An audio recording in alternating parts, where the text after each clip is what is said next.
Bienvenue à l'émission Le Miroir d'aujourd'hui sur Rwanda TV. Merci d'être avec nous aujourd'hui. Comme vous le savez, chaque semaine, on vous fait découvrir des profils intéressants qui nous inspirent, nous motivent à faire plus à travers leur carrière, leur parcours. Et mon Dieu, aujourd'hui, quel parcours! Franchement, j'ai pensé, est-ce qu'on devrait faire cette émission en 2, 3 parties? Je ne sais pas. J'espère que l'invité qu'on va accueillir aujourd'hui pourra revenir et qu'on pourra continuer notre conversation. Mais déjà aujourd'hui, soyez prêts. Avant que je ne vous dise en bref qui est notre invité, c'est très important que nous continuions à respecter les gestes barrières contre la Covid-19, parce que c'est toujours une réalité. Donc, port du masque, hygiène des mains, etc., vaccination s'il le faut, etc., etc. Alors, notre invité du jour, il s'appelle Alla Mabankou. C'est sûrement, comment dire, le plus grand écrivain africain francophone actuellement. Et c'est notre invité du jour dans l'émission Le Miroir. On le découvre. J'ai beaucoup aimé une citation de lui que je vais lire avant de commencer même à vous en dire plus sur sa carrière. Je cite, « La littérature africaine consiste à définir par les Africains eux-mêmes ce qu'ils sont, ce qu'ils veulent être et ce qu'ils ont été ». Fin de citation. Alors, Alla Mabankou est un écrivain et professeur d'université franco-congolais. Il est né le 24 février 1966 à Pointe-Noire, en République du Congo. Souvent désigné comme un des meilleurs écrivains africains, on le retrouve dans Le Petit Larousse notamment. Alla Mabankou a remporté en 2006 le prix Renaudot pour son roman Mémoire de porc-épic et depuis tellement d'autres, finaliste en 2015 du Man Booker International Prize et du Premio Strega Europeo, je ne sais pas si je l'ai bien dit. Il a aussi été récompensé en 2012 par l'Académie française par le Grand Prix de la littérature Henri Gall, etc., etc. Je vais aussi citer le prix littéraire Prince-Pierre de Monaco pour l'ensemble de son œuvre. Et ce n'était qu'en 2013, et depuis, il continue à écrire. De passage à Kigali pour la rencontre internationale des écrivains, il s'arrête sur notre plateau pour nous parler de son parcours, se mettre face au miroir. Ce sera juste après cette petite pause. Ne bougez surtout pas.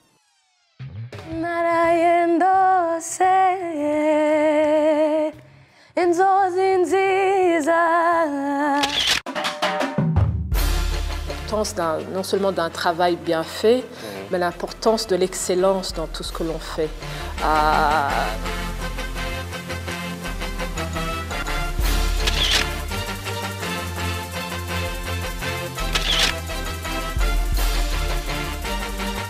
Yeah, ibitambo natanze imipango napanze byose ni byawe kuko kuko nasanze ntawusa nkawe overdose.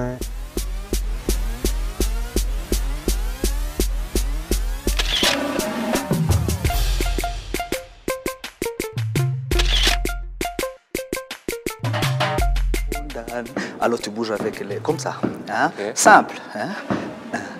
Tu essayes d'aller voir. Hey, okay.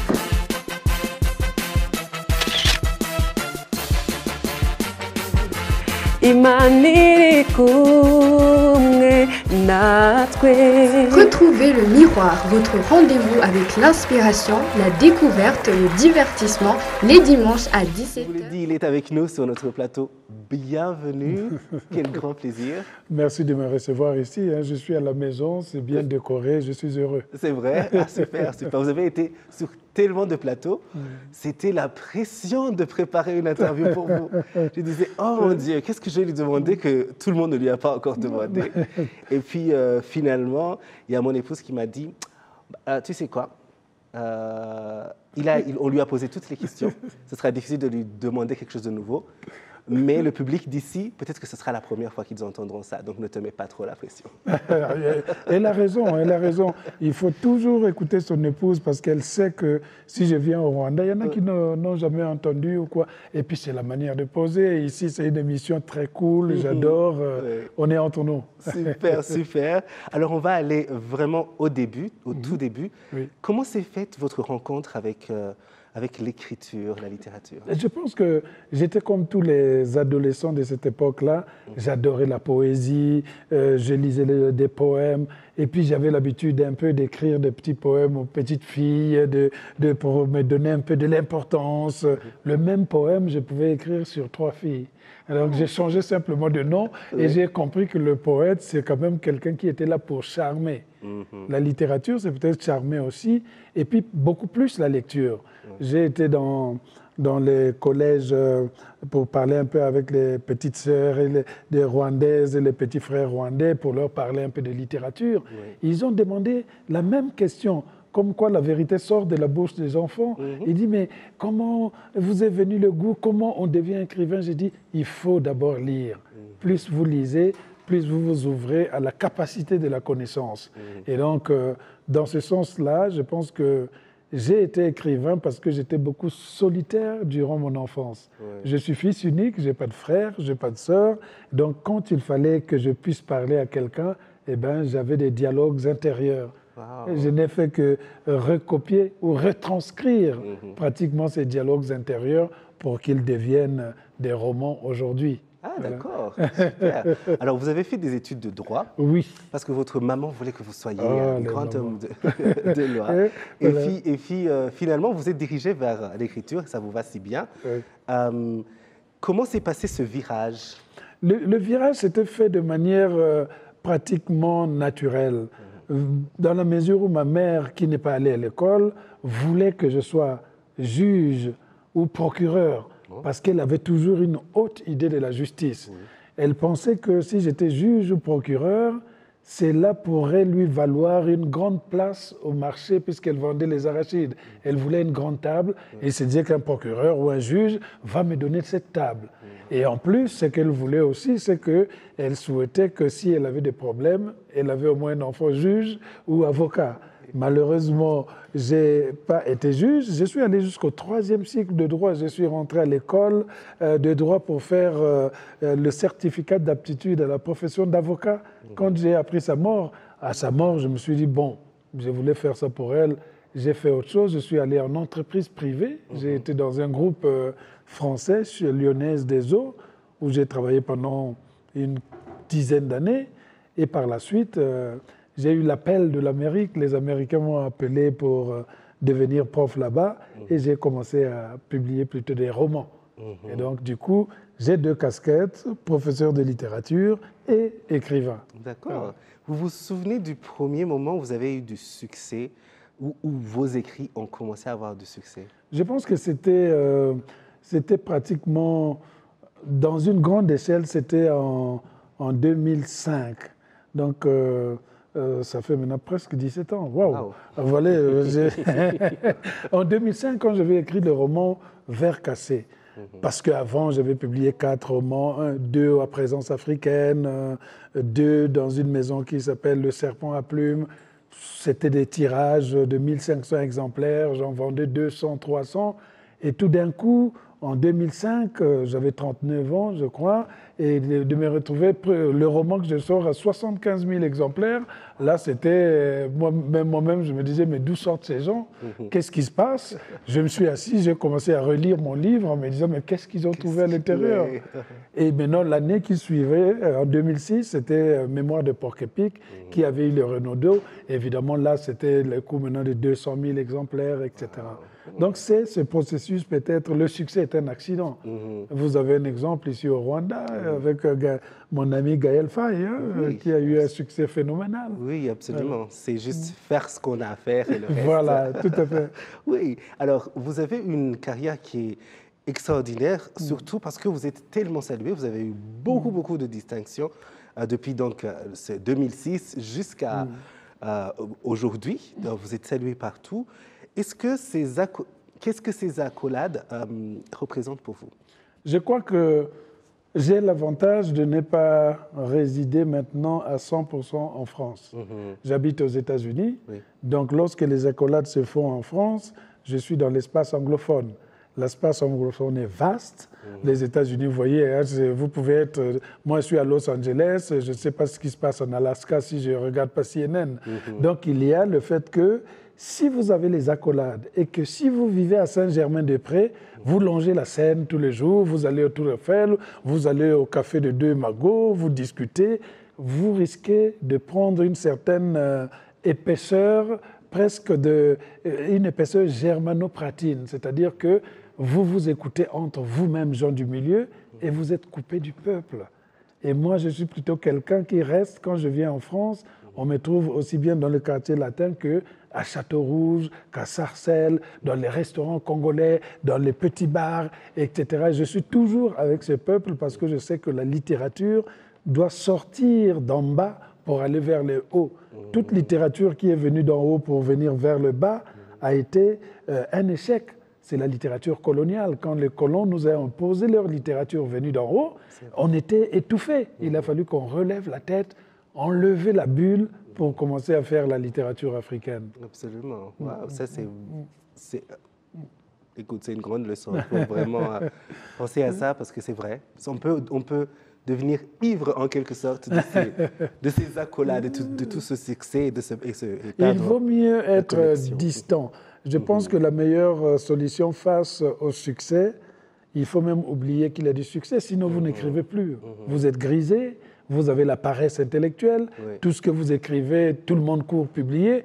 Moi, aujourd'hui, pour publier un roman, je prends plus de temps. Avant, tous les 2 ans, je le faisais. Le dernier roman que j'ai publié date d'il y a 4 ans.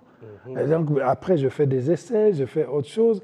Je ne voudrais pas profiter du fait qu'il y a une visibilité et que je vais fourguer tous mes manuscrits ratés et les sortir. Non. Absolument, c'est très vrai. Et justement, je pense que votre plus récent bouquin, c'était sur votre vie aux États-Unis. Voilà, Rumeurs d'Amérique. Oui. Voilà. Et alors, c'est très intéressant toujours de voir une personne, vous êtes africain, vous êtes aussi français et puis vous vivez aux États-Unis. Je me dis que ça doit être une sorte un grand mélange. Vous êtes aussi professeur à l'université et en même temps vous êtes écrivain dans un milieu anglophone, alors que vous avez un background qui est francophone. Est-ce que cela est un handicap? Est-ce que c'est un plus? Comment est-ce que vous le vivez? Je vis ça comme un plus. Je pense qu'il faut qu'on s'ouvre. Aujourd'hui, j'ai la chance de toujours être invité par les anglophones parce que je suis apparemment l'un des rares qui se retrouve dans l'espace anglophone depuis fort longtemps et qui étudie cette littérature aussi. Regardez l'un des plus grands prix de langue anglaise qui s'appelle le Booker Prize. Donc c'est en anglais, tout le monde tuerait sa mère pour avoir ça. Et bien c'est la première année, cette année, qu'ils ont nommé membre du jury à l'intérieur de ce prix. J'étais heureux que ce soit moi d'aller là-bas. Je vais à Londres, on me paye le billet, je vais pour discuter de qui va remporter le prix du meilleur roman écrit en langue anglaise. Donc ce n'est même plus la dimension française, ça devient la dimension pratiquement anglophone. Et ça veut dire aussi qu'on peut traverser les langues à travers son parcours. J'aime la langue que je parle, la langue française, mais dans la même mesure aussi, j'aime le lingala, qui est la langue du Congo-Brazzaville, et les autres langues qui sont dérivées, aussi bien celle de mon père ou de ma mère. Je sais que vous avez la chance de n'avoir qu'une seule langue. Nous avons plus de 300 là-bas, je vous dis. Ça se comprend. Et ce qui est intéressant, c'est qu'avec tout ça, en fait, vous avez un profil tellement intéressant, on pourrait en parler pendant des heures, des journées même. C'est que vous êtes aussi un fashionista, un amateur de mode. Parce que dans la plupart des différentes descriptions que j'ai vues de vous, des interviews, etc., vous n'hésitez pas à en parler aussi. Oui, je pense que peut-être que c'est aussi depuis le tout jeune âge, j'ai toujours aimé tout ce qui est coloré, tout ce qui est solaire. Moi, j'ai toujours brisé les tabous, quels qu'ils soient. Je vais dire que je ne suis pas la mode. J'essaie de me fabriquer ma façon d'être. C'est-à-dire que je n'aime jamais jouer la posture de l'intellectuel. Ouais. C'est pour cela que tout à l'heure, j'ai fait du rap avec les petits Rwandais, les petites Rwandais au collège là-bas. Ils étaient étonnés. J'étais en train de leur chanter de Young Thug, de Snoop Dogg, de Lil Baby. Ils étaient là, ils disent, mais vous connaissez ça? Et il dit, mais c'est pas parce que j'ai une barbichette déjà de vieux sage que je ne veux pas chanter le rap avec vous. C'est vrai, absolument. Et ça va être le sujet, en fait, de notre défi. C'est un défi très simple, pas compliqué. Notre défi, c'est le oui, non, je. Notre invité va devoir tenir avec moi une conversation de 60 secondes en évitant de dire oui ou de dire non. C'est un homme des mots, donc ça ne devrait pas être très compliqué. Mais on verra. 60 secondes au compteur. Ça vaut pour vous aussi? Pour moi aussi? Non, c'est juste vous. Moi aussi, on fait tous les deux?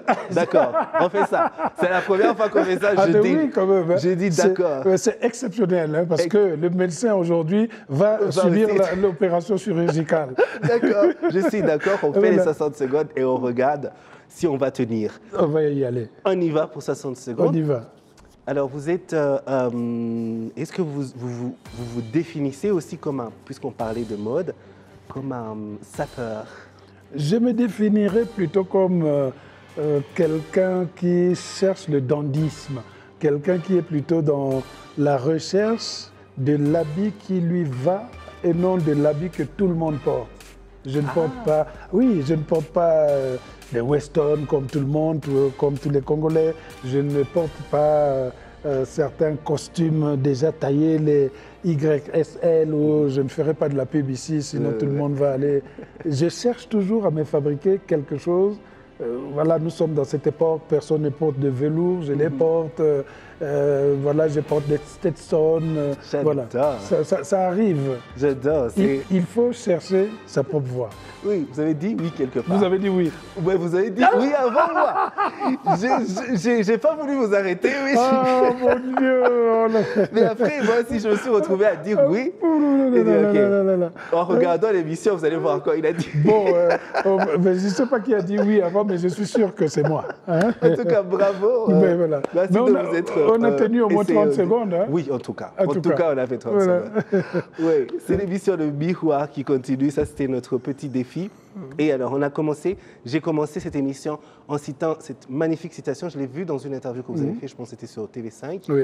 Et vous parliez de ce qu'est la littérature et de comment ça... C'est une façon pour les Africains tout simplement de définir leur identité. Oui. Est-ce que...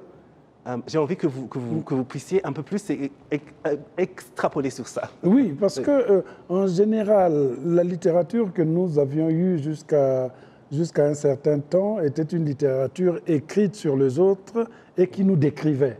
C'est-à-dire que c'est les autres qui arrivaient, ils nous regardaient et puis ils écrivaient et les descriptions qui étaient faites de nous n'étaient pas vraiment authentiques. On rajoutait à ces descriptions les éléments déjà des préjugés occidentaux qui étaient là. Donc, du coup, toute la littérature, par exemple, exotique, de l'époque où on découvrait les colonies, ou coloniale, de l'époque où on était en train de faire l'exploitation coloniale, eh bien, toute cette littérature-là, le noir, l'africain, accompagnait tout simplement l'Européen. Il ne parlait pas, il parlait par des onomatopées. On a lu les Tintins au Congo, il parlait par des tam-tams, etc. etc. Mais la vraie littérature vraiment d'Africain est arrivée au moment où nous avons pris conscience que nous avons des civilisations, que nous avons un continent riche et de ce fait, on doit faire une littérature qui réponde à nos besoins, qui parle du quotidien, qui parle de nos mythes, qui parle de nos contes, qui parle de nos légendes. Vous avez une littérature orale. Moi, j'ai vu quelques intellectuels, par exemple, rwandais, dire « Ah, ben on n'a pas beaucoup d'écrivains ». Mais c'est parce que vous ne savez pas peut-être les recenser, parce que les vieux qui ont la littérature orale, c'est eux qui détiennent cette littérature. C'est à nous de les écouter pour progresser. Absolument, c'est tellement vrai. Et puis, ça se répercute sur beaucoup de choses. On avait une discussion un peu pareille avec des amis. On disait comment, lorsqu'on regardait des programmes pour enfants, des dessins animés, plus jeunes, on voyait des images très, très caricaturales, stéréotypées de noirs. Et nous sommes des noirs, vivant dans des villages, disant les mots, je ne sais pas, on allait plus s'identifier vers les personnages blancs que les noirs qu'on trouvait. Ouais, et pourtant, c'est notre réalité. Donc, je pense que c'est très important qu'on se raconte nous-mêmes. Et vous êtes un grand écrivain. Vous partagez énormément avec les autres à travers vos voyages dans le monde. Vous partagez beaucoup. Et j'ai envie que vous preniez ce moment pour que vous puissiez partager avec les jeunes écrivains qui sont en train de nous suivre, les aspirants à écrivains qui sont en train de nous suivre. Quel serait votre conseil ou votre message? Ben, je pense que pour les jeunes écrivains qui commencent ou qui doutent, il ne faut jamais avoir peur de l'échec. L'échec n'est pas la fin de toutes les ambitions d'un être humain. L'échec n'est que le rappel pour souligner que peut-être que quelque part, nous n'avons pas très bien serré les boulons. L'échec doit être un moment où on se dit que je dois reprendre la chose avec un peu plus de maturité. Vous allez envoyer des manuscrits aux maisons d'édition, ils vont dire non, ce n'est pas pour autant que vous allez être malheureux toute votre vie. Tout le monde a été refusé, j'ai été refusé par tous les éditeurs européens qui aujourd'hui me donnent parfois des chèques en me disant « écrivez la somme que vous voulez, donnez-moi un roman ». Parce que la roue tourne, quand c'est votre tour, c'est votre tour. Donc écrivez ce qui vous semble bien, dites-le tous les jours que vous êtes quelqu'un qui a confiance en lui et que vous n'êtes pas petit et que vous êtes grand. Parce que dans la vie, si vous vous définissez comme petit, pourquoi voulez-vous que les autres vous définissent comme grand? Si je dis à quelqu'un, écoutez, je ne sais pas, Gaël Faye, c'est un grand écrivain, tout le monde va recruter Gaël Faye, c'est un grand écrivain. Mais si je dis, oh, ben, c'est un écrivain médiocre, tout le monde va dire, ben, c'est un écrivain médiocre. Donc la définition qu'on donne de soi-même est importante. La première personne à avoir confiance en vous, c'est vous-même. C'est le seul égoïsme que je me permets dans ma vie. D'accord, voilà. Et qu'on devrait tous nous permettre d'ailleurs. Voilà, c'est très bien dit. Merci beaucoup, on a passé un excellent moment avec vous. Le temps passe super rapidement, malheureusement. Et on ne va pas vous laisser partir sur notre dernière partie, c'est des questions très rapides, le tic-tac, c'est du tic au tac, donc tout simplement. La première réponse qui vous vient à l'esprit, pour un peu plus vous connaître personnellement, quelle est votre activité favorite lorsque vous n'avez pas à travailler? J'aime bien jouer de la guitare. Et j'ai toujours une guitare, quel que soit l'endroit où je me trouve. Et j'ai appris ça de façon autodidacte, comme ça, grâce à certains musiciens du Congo démocratique, notamment les Popolipo, des Aïko, qui sont des amis dont j'ai produit certains albums. Donc du coup, j'ai toujours une guitare en train de jouer, de m'accompagner moi-même. Ah d'accord, super. En parlant de musique, si vous deviez écouter un seul artiste musical pour le reste de votre vie, ce serait qui? Ça serait très compliqué, mais il y a un artiste qu'on oublie beaucoup, c'est le grand musicologue camerounais Francis Bébé. Francis Bébé, il a étudié de la musique et il a pris même la musique pygmée pour la mener vraiment sur le plan international. Parce qu'il alterne aussi bien entre la musique instrumentale et la musique vocale. Lui, je ne serais pas dépaysé dans une île déserte parce que j'aurais à la fois l'appel des ancêtres et les échos de la modernité. Ah, d'accord. J'adore découvrir ce genre d'artiste et là, vous m'envoyez au travail carrément. Ce week-end, je vais le passer à découvrir Francis Bébé. Quel est votre endroit favori? Parce que vous avez vu beaucoup de places dans le monde. Quel est celui où vous vous dites, ah là? C'est l'endroit favori, je pense que ça restera pendant longtemps toujours mon quartier d'enfance qui est à Pointe-Noire, le quartier Vungu, parce que j'aimais bien le fait que j'ai quitté de chez moi, j'ai traversé le pont et je marchais. Et tout le long de la distance que je faisais, il y avait toujours des femmes béninoises qui vendaient de la bouillie avec des beignets qu'on appelait les boules d'ambiance. Et c'est tellement extraordinaire que dans le roman que je sors en septembre, je leur ai rendu un grand hommage à ces femmes béninoises qui nous vendaient qui nous avaient appris à manger des boules d'ambiance, ces gâteaux gonflés. Et moi, quand je ressentais cette odeur, toute mon enfance était là. Donc c'est pour ça que Pointe-Noire, d'ailleurs c'est toujours dans mes livres, pour moi c'est la ville de mon enfance. sans originalité pour moi. Absolument, et ça se comprend. Le temps passe très très vite. Donc on va passer directement à notre dernière question. C'est la question phare de notre émission. On essaie de gagner le prix de la question la plus bizarre de l'histoire de la télévision. Face au miroir, lorsque vous vous regardez, qu'est-ce que vous aimez le plus sur vous physiquement et qu'est-ce que vous aimez le moins? Mon Dieu, qu'est-ce que j'aime physiquement? Mon Dieu, là c'est une question... J'ai toujours tendance à me détester. Je ne sais pas. Bah oui, je ne sais pas. Qu'est-ce que je peux dire quand je me regarde dans le miroir? Mes yeux, je les trouve gros. Ma tête, je la trouve ridicule. Voilà, je me fais harakiri en fait. Hein. Si je pouvais sauver quelque chose, c'est peut-être un peu les sourcils, puisqu'ils sont invisibles. Voilà. C'est peut-être pour ça que vous écrivez beaucoup. Merci beaucoup en tout cas pour votre honnêteté, pour votre partage. On a passé un bon moment. Continuez à nous inspirer à travers vos écrits. On a hâte de découvrir vos prochains projets. Merci beaucoup. Oui. Merci à vous tous qui nous avez suivis. Nous étions en train de découvrir Alla Mabankou. C'est un écrivain franco-congolais qu'on découvrait dans l'émission Le Miroir d'aujourd'hui. On se retrouve la semaine prochaine pour un autre numéro de l'émission Le Miroir. En attendant, rejoignez-nous sur les réseaux sociaux. Nous sommes sur Instagram, sur Twitter, sur Facebook et sur YouTube. Allez, ciao!